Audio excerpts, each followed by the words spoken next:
All Elite Wrestling's third pay-per-view Full Gear airs this Saturday, with 2 championship matches currently scheduled for the show. Join us now as Wrestlelamia predicts your winners and losers for AEW's Full Gear pay-per-view. Now, following the success of their first 2 pay-per-views and the success of their weekly television series AEW Dynamite, All Elite Wrestling is undoubtedly eager to prove it's not a flash-in-the-pan company and that the promotion is a solid alternative to the WWE. Unlike All Out, All Elite Wrestling won't have to deal with any last-minute substitutions as what happened with Jon Moxley when he had to bow out due to his elbow injury. AEW has also had time to promote the show via television and the internet, which has many people eager to see what kind of buy rate this show would draw. Do you guys think there's been good build up to Full Gear? Let us know in the comments down below. But let's start off with the buy-in.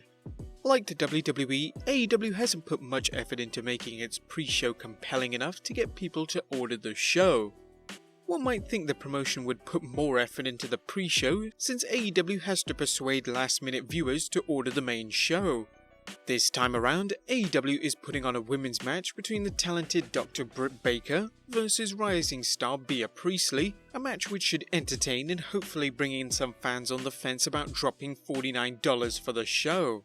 While there's only one match scheduled for the pre-show, you can all but guarantee that AEW will add something to the show. But as for a winner, we see Dr. Britt Baker coming out with the win. But that was the buy-in. Let's move on to the main show, as although AEW has been putting on 4-hour shows, they haven't announced many matches for Full Gear. Although they certainly announced more than 3 the WWE had lined up for Hell in a Cell until the day before the event, but the ones they have announced look to be potential classics. At this point, it's uncertain whether AEW will add 1 or 2 matches or focus on long matches to give its various wrestlers time to showcase their considerable skills. Let's start off with a match that was just officially confirmed between Joey Janela versus Shawn Spears. Now this match was officially confirmed on AEW's Full Gear Countdown show that aired right after Dynamite. Whilst this could be an interesting bout between the two, there's blatantly not much hype for this one, as the storyline is basic at best. To provide a little bit of backstory, Tully Blanchard, who manages Spears, approached Janela backstage on AEW Dark and told him he didn't like the way he treated him last time they met before. But talking was over as Spears ran in with a beatdown, disgustingly shoving cigarettes down Janela's throat. The feud continued on last night's episode of Dynamite, where Spears defeated Brandon Cutler and continued to attack him even after the bell had rung. Spears was setting up and about to execute the Death Valley driver on him onto the chair, but that was until he was interrupted by Janela, who made the save. Now both are just about evenly matched, so to be honest, we don't have any idea who's coming out with the win, but we'll put our odds on Shawn Spears coming out with a victory. Number 2. AEW Women's Champion Riho takes on Emi Sakura. One area AEW clearly needs to improve on is their women's division, which simply put needs more competitors. The AEW Women's Champion has been criticized for being too small, but unless she's battling mammoths like Nyla Rose, she's a credible champion and an outstanding worker who just needs better opponents. Thankfully, Emi Sakura fits the bill, and this match could go a long way in showing AEW's women's division has potential it can fulfill if it just expands its women's roster.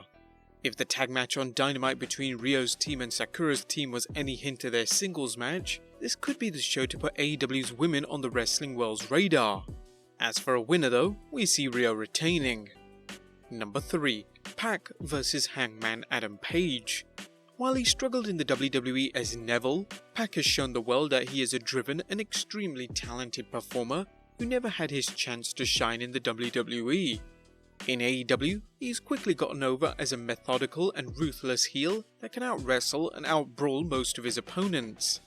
This is Page's second match against Pac, and he's looking to get a win after dropping a match against Pac on AEW Dynamite. While Paige has been more of a supporting player in AEW, a win over Pac could catapult him right back into the AEW World Championship scene. Whatever happens, look for a fantastic match as both men have shown they can deliver in the ring, whether it's against each other or against different opponents. Look for Hangman to get his win back, possibly setting up a rubber match between the two. The fourth match on the card is Ortiz and Santana versus the Young Bucks.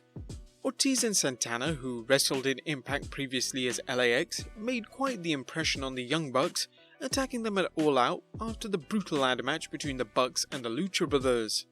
Since then, Ortiz and Santana have jumped Matt and Nick and joined Chris Jericho's faction, the Inner Circle, meaning the Bucks could end up facing Ortiz and Santana's friends at any time. Both teams can deliver, and this promises to be a show-stopping tag match that mixes brawling with a flurry of fast-paced tag team maneuvers.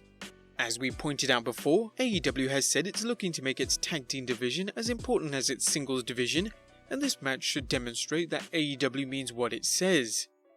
Don't be surprised if one or more of Ortiz and Santana's Inner Circle partners in crime show up to lend them a helping hand. This makes us believe that Ortiz and Santana will come out with the win. The fifth match on the card is a triple threat match for the AEW World Tag Team Championship, as the champions SoCal Uncensored go up against the Lucha Brothers and Private Party. With AEW only running 4 pay-per-views annually, it's paramount that the company feature all its titles at these events. SoCal Uncensored surprised some fans when they won the tag team titles, despite the presence of some big names in the tournament. Now Frankie Kazarian and Scorpio Sky will have to prove their worth against the highly regarded Lucha Brothers of Phoenix and Pentagon Jr. and Private Party of Isaiah Cassidy and Mark Quinn.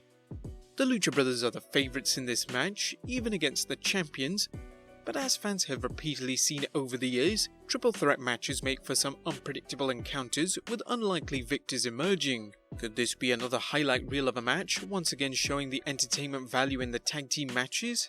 Look for SoCal Uncensored to hang on to the titles despite a strong effort from both sets of challengers.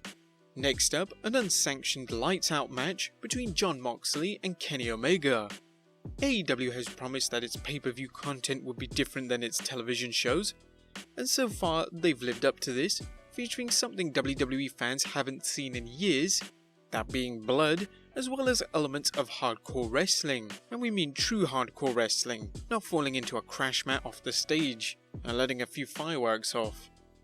But if anything, Moxley vs Omega should be one of AEW's bloodiest matches yet, especially considering Moxley's background in combat zone wrestling, and Omega's willingness to do some seriously sick things in the ring.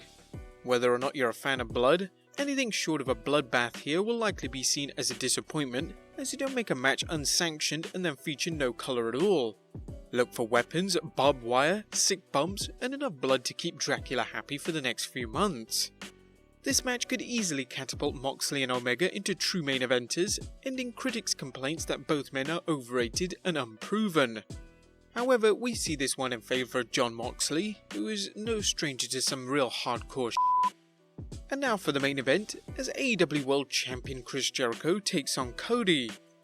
It's difficult to imagine a better heel champion than Chris Jericho, a wrestler who has repeatedly modified his character to stay fresh and get over with the fans, whether it was his early days in WCW, his Y2J gimmick during his WWF debut, or his current persona as Le Champion. Other than losing the belt while dining at Longhorn Steakhouse, Jericho's short reign has been impressive, and the debut of his heel faction, the Inner Circle, makes him even more dangerous as an opponent. On the other side of the coin is Cody, the perfect babyface opponent for Jericho, and a babyface for today's generation of fans.